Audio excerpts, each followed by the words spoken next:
ಹೇಳಿಲ್ಲ ಅವರು. ಇವತ್ತು ಸರ್ಪ್ರೈಸ್ ಅಂತ ಹೇಳ್ಕೊಂಡು ಕರ್ಕೊಂಡು ಬಂದರು. ನನಗೆ ಗೊತ್ತಿರಲಿಲ್ಲ ಇದು ಅಂತ.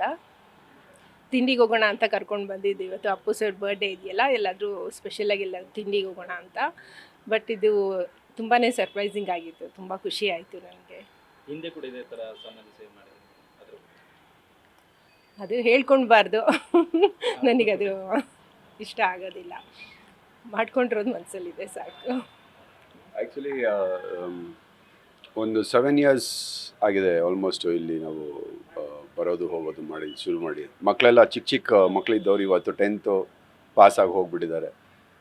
ಸೊ ಅದೊಂದು ಖುಷಿ ಇದೆ ಅಷ್ಟೇ. ಅಂದರೆ ಇದನ್ನು ಏನಕ್ಕೆ ನಾನು ನನ್ನ ವೈಫ್ ಕೂಡ ಹೇಳ್ಕೊಳೋದಕ್ಕೆ ಇಷ್ಟ ಇಲ್ಲ ಅಂತ ಏನಕ್ಕೆ ಹೇಳ್ತಾಳೆ ಅಂದರೆ, ಅಗೇನ್ ಸೋಷಿಯಲ್ ಮೀಡಿಯಾ ಅನ್ನೋದು ಈ ನಡುವೆ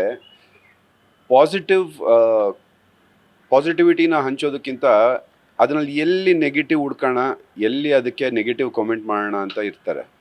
ಅದೊಂದೇ ಬೇಜಾರಿರೋದು. ಮೊನ್ನೆ ಕೂಡ ಅಕ್ಕ ಅನು ಬಗ್ಗೆ ಸಾಕಷ್ಟು ನೆಗೆಟಿವ್ ಟ್ರೋಲಿಂಗ್ ಆಯಿತು, ನೆಗೆಟಿವ್ ಕಮೆಂಟ್ಸ್ ಆಯ್ತು. ಅಂಥದ್ದು ಏನು ತಪ್ಪು ಮಾಡಿಲ್ಲ ಸರ್. ಅವರು ಸಮಾಜ ಸೇವೆನೇ ಮಾಡ್ತಿರೋದು ಅವರು.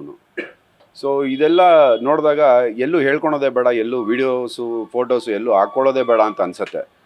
ಬಟ್ ಆದ್ರೂ ಇದು ಏನಕ್ಕೆ ಮಾಡ್ತೀವಿ ಅಂತಂದರೆ, ಅಟ್ಲೀಸ್ಟ್ ಒಂದು 10% ಜನಕ್ಕಾದ್ರೂ ಇದು ರೀಚ್ ಆದಾಗ ಅವರು ಏನಾದರೂ ಒಂದು ಸೇವೆ ಅವ್ರ ಮನೆಗಳಿಂದನೇ ಮಾಡ್ತಾರೆ ಅನ್ನೋದು ನಮ್ಮ ಆಸೆ ಅಷ್ಟೇ. Thank you. ನ್ಯೂಸ್ ಫಸ್ಟ್, ನಿರ್ಭೀತಿಯಿಂದ ನಿಮ್ಮ ಪರವಾಗಿ.